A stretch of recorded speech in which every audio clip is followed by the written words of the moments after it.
고린도전서 15장 1절입니다. 형제들아, 내가 너희에게 전한 복음을 너희에게 알게 하노니 이는 너희가 받은 것이요 또 그 가운데 선 것이라. 너희가 만일 내가 전한 그 말을 굳게 지키고 헛되이 믿지 아니하였으면 그로 말미암아 구원을 받으리라. 내가 받은 것을 먼저 너희에게 전하였노니 이는 성경대로 그리스도께서 우리 죄를 위하여 죽으시고 장사 지낸 바 되셨다가 성경대로 사흘 만에 다시 살아나사 게바에게 보이시고 후에 12 제자에게와 그 후에 500여 형제에게 일시에 보이셨나니 그 중에 지금까지 대다수는 살아있고 어떤 사람은 잠들었으며 그 후에 야고보에게 보이셨으며 그 후에 모든 사도에게와 맨 나중에 만삭되지 못하여 난 자 같은 내게도 보이셨느니라. 나는 사도 중에 가장 작은 자라. 나는 하나님의 교회를 박해하였으므로 사도라 칭함 받기를 감당하지 못할 자니라. 그러나 내가 나 된 것은 하나님의 은혜로 된 것이니 내게 주신 그의 은혜가 헛되지 아니하여 내가 모든 사도보다 더 많이 수고하였으나 내가 한 것이 아니요 오직 나와 함께 하신 하나님의 은혜로라. 그러므로 나나 그들이나 이같이 전파하매 너희도 이같이 믿었느니라. 아멘. 말씀을 대하기 전에 한 번 더 기도합니다. 하나님 감사합니다. 하나님께 드려지는 이 예배가 영과 진리로 드려지는 귀한 예배가 되게 하시고 하나님의 말씀을 듣는 우리가 이 말씀은 운동력 있고 살아서 운동력 있고 역사하여서 우리의魂과 영과 심령과 골수를 쪼개는 말씀인 것을 분명히 믿음으로 받아들이며 우리의 삶에서 그렇게 이 말씀이 영향력을 끼치는 말씀 될 수 있도록 하나님 인도하시기를 간절히 소원합니다. 가지고 있는 물질의 일부를 하나님 앞에 드렸는데 우리의 삶에 우리의 인생의 전부를 하나님께 드린 것을 그렇게 표시하며 하나님 앞에 나아갑니다. 하나님, 이 물질을 주님께서 원하시는 곳에 생명력 있게 사용하여 주시고 우리에게 있는 남은 물질도 그저 내 것을 채우는데 급급한 자들이 아니라 하나님의 일을 하기 위해서 열심히 낼 수 있는 우리의 마음의 자세를 가지고 사는 우리 모두가 되게 하시기를 간절히 소원하오며 예수 그리스도의 이름으로 기도하옵나이다. 아멘.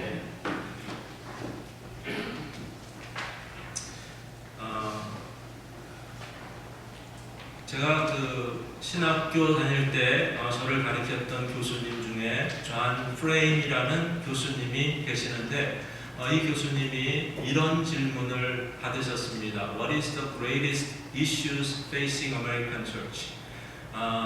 지금 미국 교회가 접하고 있는 가장 큰 문제나 이슈가 무엇입니까? 라는 그러한 질문을 받았는데 여러분은 이 질문을 받으면 어떻게 대답을 할 것 같습니까?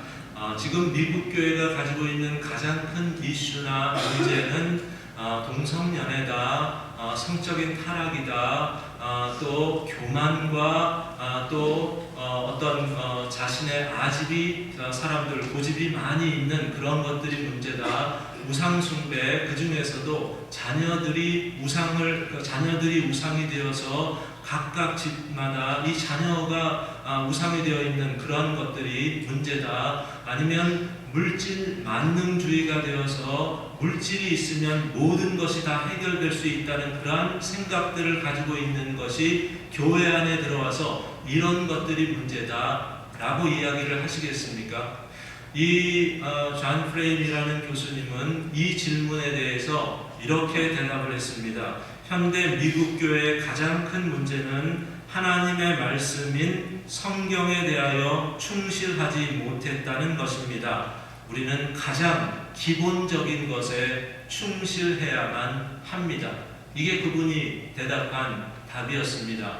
현대 교회의 문제, 현대 우리 교회가 가지고 있는 문제, 그리고 현재 저와 여러분의 가정이나 우리의 삶 가운데서 일어나는 그러한 문제들을 이야기할 때 외부적인 것을 가지고 이게 문제다 라고 이야기를 할 것인지, 아니면 내가 하나님의 말씀, 생명 있는 그 말씀을 제대로 기본으로 삼고 살아가지 못하는 그것이, 그 문제가 나에게 있는지를 우리가 먼저 직시하는 것이 중요하다는 것을 기억해야 합니다. 만약에 외부적인 것이 문제다, 이것도 문제고 저것도 문제다 라는 것을 이야기한다면 아마 가장 큰 문제를 안고 살았던 사람들은 초대교회의 사람들, 성도들이었을 겁니다. 왜냐하면 그들은 예수를 믿는 것 자체가 삶이냐 죽음이냐 라는 것을 선택하는 것과 일반된 그러한 삶을 살았기 때문입니다.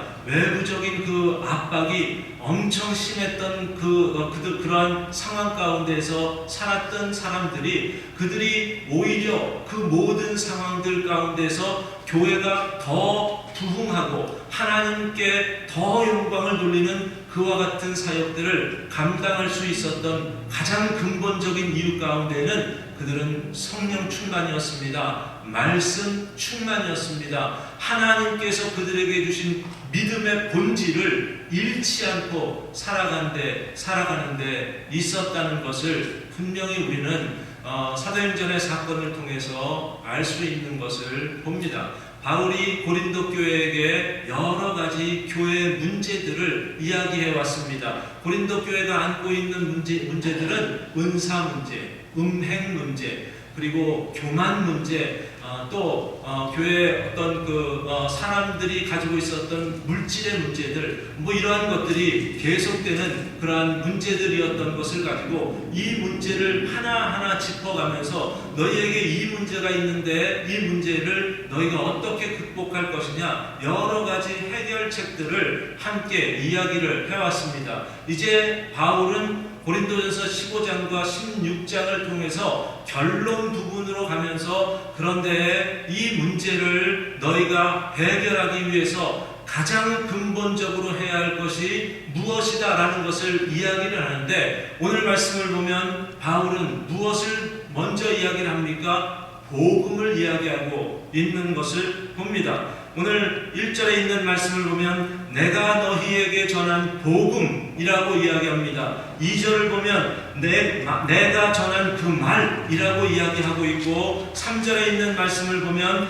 내가 받은 것을 먼저 너희에게 전하노니 라고 그렇게 이야기하고 있습니다. 내가 받은 것 너희에게 전했다. 내가 받은 것, 이것은 복음이었는데 이 복음을 너희에게 지금까지 전해왔다 라는 것을 바울은 이야기하고 있습니다. 왜 바울이 이런 이야기를 할까? 문제를 계속해서 이야기를 하다가 갑자기 생뚱맞게 너희가 이것을 해야 된다라고 하면서 이야기한다는 것이 내가 너희에게 전한 복음이다 라는 것으로 바울이 이런 이야기를 하고 있을까? 여러분, 바울은 이 복음이라는 것, 이 복음에는 무슨 영향력이 있냐면, 이 받으면 그 받은 것을 내가 가지고 있는 것으로 마치 복음의 종착지가 내 삶이라는 것으로 그렇게 정리되지를 않습니다. 복음은 영향력이 있는데 활동력이 있고, 그리고 이 복음을 통해서 계속해서 이어지는 것이 있는데, 받은 복음은 전해지는 것이 이 복음의 가장 큰 원리 가운데 하나입니다. 바울도 내가 받은 복음이다 이렇게 이야기했습니다. 바울이 받은 복음이라는 것은 바울이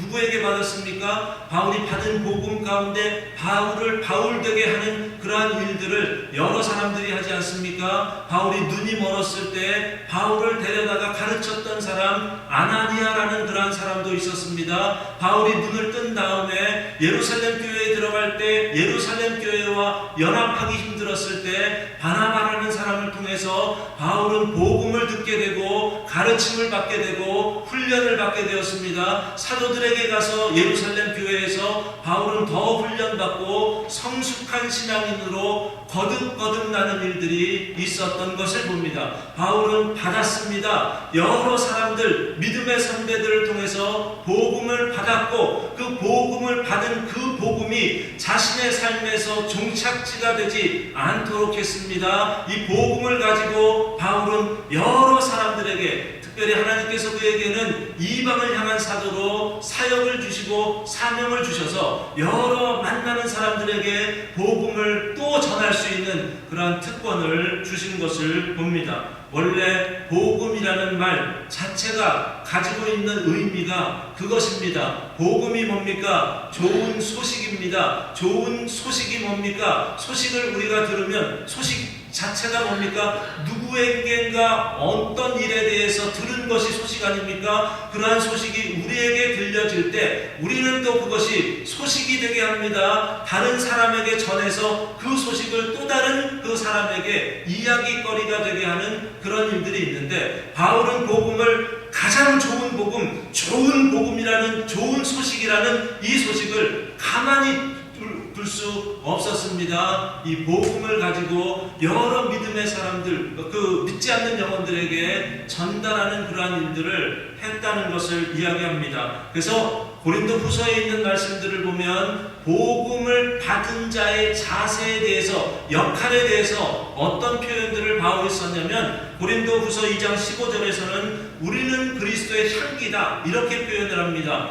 그리고 고린도 후서 3장 3절에서는 너희는 그리스도의 편지다 이런 표현을 합니다. 그리고 고린도 후서 5장 20절에서는 너희는 그 그리스도의 사신이다 라고 이야기합니다. 엠베세러다 라고 그렇게 이야기를 합니다. 복음을 받고 거기에서 머무는 것이 아니라 복음은 계속해서 다른 사람들에게 향기를 내야 하고 편지가 되어야 하고 사신이 되어서 그 복음의 그 영향력을 사람들에게 전할 수밖에 없는 것임을 이야기합니다. 그래서 바울은 로마서에서 1장 16절에서 내가 복음을 부끄러워하지 아니하노니 이 복음은 모든 믿는 자에게 구원을 주시는 하나님의 능력이다 라고 이야기합니다. 복음이 뭐라고 말합니까? 복음은 능력이다 라고 이야기합니다. 그런데 이 능력이 누구의 능력이라고 말합니까?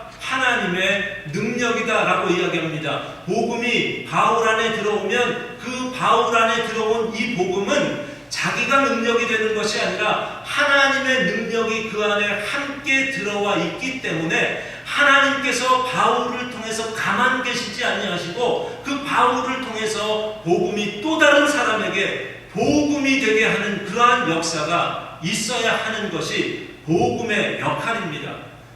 왜 이런 이야기를 바울이 고린도 교회, 문제 많은 고린도 교회에게 했는가? 문제는 고린도 교회가 이 복음을 받았음에도 불구하고 복음 안에서 복음이 능력을 발하지 못하는 그러한 교회가 되어져 있었기 때문에 자신들의 입지나 붙이고 자신들의 주장이나 더 펼치고 이게 더 나은 거야 라고 생각하면서 서로 분쟁하고 다투는 일이 고린도 교회 안에 있을 때 바울은 너희들의 문제가 무엇인 줄 아느냐? 복음이 문제다. 복음이 복음되지 못한 것이 문제다 라고 이야기하고 있는 것을 보여주는 겁니다.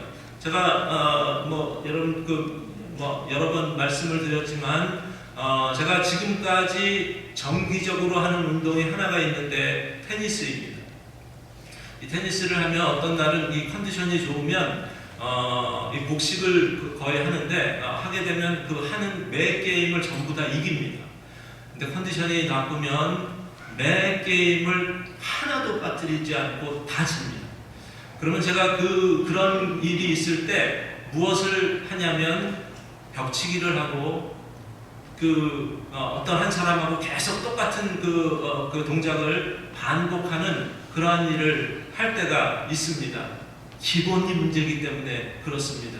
내가 뭐 이런 동작을 잘못해서 응용을 잘못해서 이게 문제가 아니라 내가 기본이 잘못됐기 때문에 기본부터 다시 시작하는 그러한 느낌으로 다시금 연습하는 그런 일들이 종종 있는 것을 봅니다. 비단 운동만 그런 것이 아닐 겁니다. 여러분의 삶 가운데서도 직장 생활을 한다든지 사업을 하신다든지 아니면 가정 안에서 있든지 어떤 일들 왜 이게 안 되지? 이렇게 하면 돼야 되는데 왜 안 되지? 라는 그러한 생각이 들 때마다 우리가 돌아보아야 할 것이 있습니다. 내가 기본을 제대로 지키고 있는가? 내가 오픈하는 시간, 클로즈하는 시간, 손님들에게 미소로 대하고 그리고 정직하게 대하고 가장 기본적인 것을 다시 한번 점검해야 하는 것이 우리의 삶에서도 항상 있는 것을 봅니다. 고린도 교회 문제를 보았습니다. 그런데 바울은 고린도 교회의 문제를 어디에서 비롯됐다고 이야기하고 있냐면 가장 기본적인 복음부터 이들이 잘못 이해하고 잘못 그들의 삶에 영향력을 끼치며 살아가고 있었다는 것을 이야기를 하는 겁니다. 그래서 바울은 이야기합니다. 너희가 다른 것 보기 이전에 하나님의 복음을 제대로 믿고 있느냐라는 것을 이야기하면서 오늘 말씀을 보면 바울은 복음을 이야기하면서 설명하는 것이 있습니다. 예수 이야기하고 있습니다. 예수님이 어떻게 죽으셨는지를 이야기합니다. 그리고 예수님이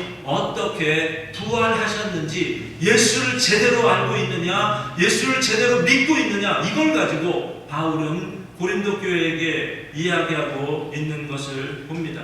그래서 바울이 흔들리는 고린도 교회에게 복음을 이야기하면서 복음의 중심에서 두 가지 원칙을 이야기하고 있는데 이 두 가지 원칙 중에 먼저 살펴볼 것은 성경대로의 원칙입니다. 오늘 말씀 3절을 보면 내가 받은 것을 먼저 너희에게 전하였노니 이는 성경대로 그리스도께서 우리 죄를 위하여 죽으셨다 라고 이야기합니다. 예수님의 죽음은 성경대로랍니다. 4절을 보니까 또다시 말합니다. 장사 지낸 바 되셨다가 성경대로 사흘 만에 다시 살아나셨다 라고 이야기합니다. 성경대로 주님은 죽으셨다. 이미 창세기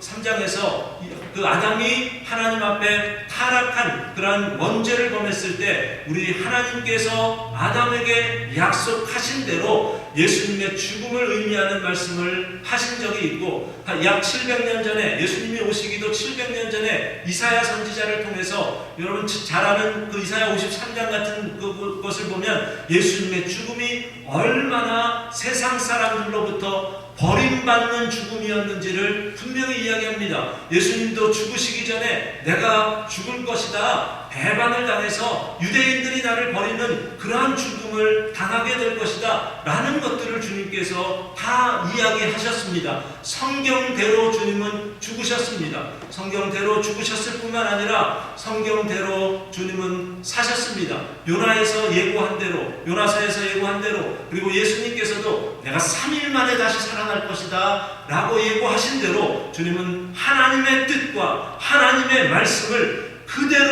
응하는 일들을 삶을 통해서 보여주신 것입니다. 예수님이 사신 것과 성경대로 산 것과 고린도의 문제와 무슨 상관이 있느냐라고 이야기할 수 있습니다. 그런데 가만히 보시면 고린도 교회의 문제의 중심에는 성경대로의 원칙을 잃어버리는 일들이 있었던 것을 봅니다. 성경대로 하나님의 말씀이 이 상황에서 우리에게 무엇을 가르치느냐 라고 보지 아니하고 그들이 무엇을 봅니까? 내 생각에는 내가 경험한 바에 의하면 이게 맞는 거야. 바울이 말한 게 맞는 거야. 게바가 말하는 것이 맞는 거 아니야. 예수가 맞는 거야 라고 하면서 자기들의 주장을 더 펴려고 하는 그런 일들이 있었던 것을 우리가 알지 않습니까? 호세아서를 보면 이스라엘 백성이 위기 가운데 접하는 일이 있습니다. 가장 큰 위기였습니다. 여러분 호세아 시대에는 이스라엘이 겉으로 보기에는 굉장히 북쪽 이스라엘이 번영하는 그런 시대였습니다. 다윗과 솔로몬 이후에 이만큼의 땅을 차지한 적이 없었다라고 생각하는 그러한 만큼 그들은 번영을 누린다고 생각하고 있었습니다. 그런데 하나님께서는 호세아 선지자를 통해서 이스라엘 백성들에게 이야기합니다. 너희는 지금 가장 암울한 시대, 그냥 무거운 시대, 흑암과 같은 그러한 시대를 살아가고 있다는 것을 알지 못하느냐? 너희는 다른 신을 섬기고 있고 우상 숭배를 하고 있고 하나님의 율례와 법도를 어기는 삶을 살아가고 있는데 너희가 이 경고의 메시지를 듣고 회개하고 돌아오지 않으면 안 된다 라는 이야기들을 호세아 선지자를 통해서 계속합니다. 심지어 호세아 선지자는 이것만이 살 길이다 라고 호세아 선지자가 북쪽 이스라엘, 우리는 잘 살고 있는데 괜찮은데 라고 생각하고 있던 이스라엘 백성들에게 이런 이야기를 했습니다. 오라, 우리가 여호와께로 돌아가자. 여호와께서 우리를 찢으셨으나 도로 낫게 하실 것이요 우리를 치셨으나 싸매어 주실 것이니라. 그러므로 우리가 여호와를 알자. 힘써 여호와를 알자. 그의 나타나심은 새벽빛같이 어김없나니 땅을 적시는 늦은 비와 같이 우리에게 임하시리라. 여기에 해결책이 있다. 여호와께로 돌아가야만 한다.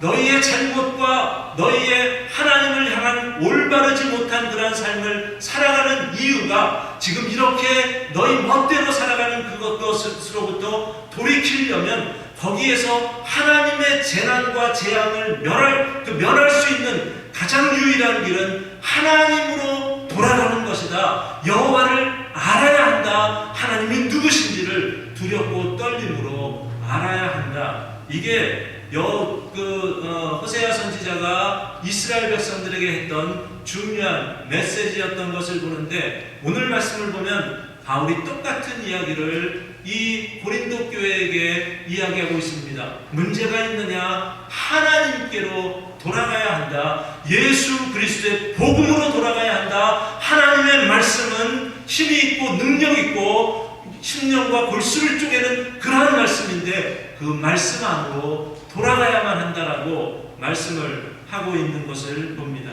우리에게 문제가 있을 때 어디로 돌아갑니까? 여러분의 문제를 어떻게 해서든지 해결하려고 문제만을 보고 그렇게 살아가는 것이 아니라 하나님 복음, 내가 처음에 받았던 그 복음, 하나님께서 나에게 은혜로 주신 그 복음이 얼마나 그냥 복음이 아니라 표면적으로 그냥 그냥 나에게 하나의 지식적인 깨달음으로 끝나는 것이 아니라 생명력 있는 복음이 되어서 내가 그 가치를 세상 앞에 발휘하지 못한다면 그 복음을 다시 한번 이해하며 복음 속으로 들어가야 할 필요가 있다는 것을 이야기를 합니다. 그리고 바울은 고린도 교회에게 말한 또 하나의 중요한 복음의 원리를 하나님께서 보이셨다라는 것으로 이야기하고 있는 것을 봅니다. 오늘 이 말씀을 보면 5절부터 8절까지의 말씀을 보면 보이셨다라는 이야기를 합니다. 게바에게, 베드로에게 보이셨답니다. 12 제자에게 보이셨고 500여 형제에게 일시에 보이셨고 야고보에게 보이셨고 맨 나중에 만삭되지 못하여 난 자 같은 내게도 보였다라고 그렇게 이야기하고 있습니다. 여러분, 보였다. 예수님의 부활하신 모습을 이런 사람들에게 보이셨다라고 이야기를 한다면 이 안에는 두 가지 중요한 의미가 있을 겁니다. 하나는 육신의 눈으로 예수님이 부활하신 것을 똑똑히 보았다라는 의미도 있을 수 있습니다. 그 의미가 있습니다. 그런데 그것도 있지만 그러나 바울이 이야기하는 이 보이셨다라는 의미 가운데는 내가 복음을 알지 못했는데 내가 복음을 도저히 이해할 수 없는 그러한 자였는데 우리 주님께서 친히 나에게 나타나서 하나님의 말씀을 받아들이고 영접할 수 있는 특권을 나에게 주셨다라는 의미가 있는 겁니다. 그래서 이 말씀을 보면 베드로가 하나님 나에게 보여주세요. 열심히 기도했다. 열심히 노력했더니 예수님이 나타나셨다. 이런 표현하지 않습니다. 베드로에게도 보여주었는데 우리 500명에게도 하나님께서 나타나 보여주시길 원합니다. 이렇게 해서 500명에게 동시에 나타나 보이셨다고 이야기하지 않습니다. 하나님께서, 예수님께서 친히 그들에게 때로는 기대하지도 못한 상황에서 그들에게 친히 나타나 보이시는 일을 하신 겁니다. 그렇기 때문에 바울이 오늘 말씀을 보면 8절에서 맨 나중에 만삭되지 못하여 난 자와 같은 내게도 보이셨다 라고 이야기를 하고 있는 겁니다. 자격 없는 나에게, 나는 원래 핍박하는 자였다, 교회를 핍박하는 그러한 사람이었는데도 불구하고 주님께서 나에게 친히 나타나 보이셨다 라는 것을 이야기하고 있는 것을 봅니다. 여러분, 그렇다면 예수님이 보여주셨다는 것, 고린도 교회 문제와 무슨 상관이 있는 것 같습니까? 예수님께서 친히 여러 사람들에게 보이시고 바울에게 보이셨다면, 그렇다면 우리 기독교는 이런 종교입니다. 우리가 듣고 본 것을 세상 앞에 소개하는 종교가 우리 믿는 기독교라는 이 종교입니다. 그래서 오늘 강지일 목사님이 쓰신 그 책 가운데 본대로 들은 대로 이런 책이 있는데, 본대로 들은 대로입니다. 우리가 보고 들은 것은 전할 수밖에 없는 것이 기독교의 가장 귀한 본질입니다. 예수님께서 제자들에게 약속하신 말씀이 있습니다. 그리고 당부하신 말씀이 있습니다. 사도행전 1장 8절입니다. 너희 예루살렘을 떠나지 말고 내가 너희에게 분부한 것을 지켜라. 성령이 너희에게 이르시면 너희가 권능을 받고 온 유대와 예루살렘과 온 유대와 사마리아와 땅끝까지 이르러 뭐가 되리라? 내 증인이 되리라 라고 이야기했습니다. 너희가 성령이 임하게 되면 너희가 분명히 증인이 될 것이다 라고 약속하셨고, 동시에 그들의 역할이 이것이다 라는 것을 이야기했습니다. 증인이 뭡니까? 증인이라는 말의 뜻은 목격자라는 뜻을 가지고 있습니다. 위트니스, 내가 눈으로 확실하게 보았다 라는 그런 목격자의 의미를 가지고 있습니다. 그런데 원어적인 의미 가운데는 어떤 의미에서 이 단어가 나왔냐면, 죽음이라는 단어에서 나온 단어가 바로 증인이라는 단어입니다. 내가 목격한 것을 내가 목숨을 다해서 전하겠다 라는 의미를 가지고 있는 이 단어가 증인입니다. 지금은 너희가 이거 못하겠지만 성령이 임하면 너희가 보고 들은 것은 반드시 목숨 다해서 지켜내고 전하는 일을 하게 될 것이다. 예수님께서 말씀하셨습니다. 그 말씀을 들었던 제자들에게 성령 충만이 임하게 되었을 때 사람들이 그들을 붙잡았습니다. 예수님이 붙잡혔던 예루살렘 공회로 베드로와 요한이 가게 되었습니다. 예루살렘 공회가 베드로와 요한을 협박합니다. 너는 다시는 어떤 일이 있어도 도무지 예수라는 이름을 전하지 말라 라고 이야기합니다. 그때 베드로와 요한이 뭐라고 말합니까? 우리가 보고 들은 것을 말하지 아니할 수 없다 라고 이야기합니다. 증인입니다. 바울이 지금 무슨 이야기를 하고 있습니까? 우리는 증인이다, 이 이야기를 하는 겁니다. 너희가 나타났다, 그리스도께서 여러 사람들에게 나타났다, 베드로에게서 나타났고, 그리고 여러 500명에게도 나타났고, 일시에 모든 제자들에게도 나타났고, 맨 마지막에 만삭되지 못한 나에게도 나타났다. 내가 마지막이라는 그런 것이 아닙니다. 나같이 가장 나타나서는 안 될 위치에 있는 자 같은 나같이 만삭되지 못한 자에게도 주님께서 나타났다. 너희들에게도 주님께서 여러 가지 방법으로 나타나지 않았느냐라는 것을 이야기하고 있는 겁니다. 너희가 증인이라는 겁니다. 예수 그리스도의 복음을 받은 증인이다 라는 것을 이야기를 합니다. 그런데 증인이라면 우리에게 이보다 더 소중한 것이 없고 이것 때문에 우리가 목숨을 걸어야 하는데, 그런데 고린도 교회는 무엇에 지금 자신들의 온갖 힘과 정열과 에너지를 낭비하고 있습니까? 자기들이 잘났다는 것, 이게 더 나은 것이라고 계속해서 자기들 그 위주의 복음은 따고 그 온데간데 없고 자기들만 내세우는 그런 일들을 하는 자들을 향해서 바울이 이야기하는 겁니다. 복음으로 돌아가야 한다. 하나님의 말씀 성경대로 돌아가야 한다. 그리고 하나님께서 우리에게 예수 그리스도가 보여주신 그 내가 받고 깨닫고 눈으로 목격한 그 예수님을 전하는 대로 가야 된다라는 것을 이야기합니다.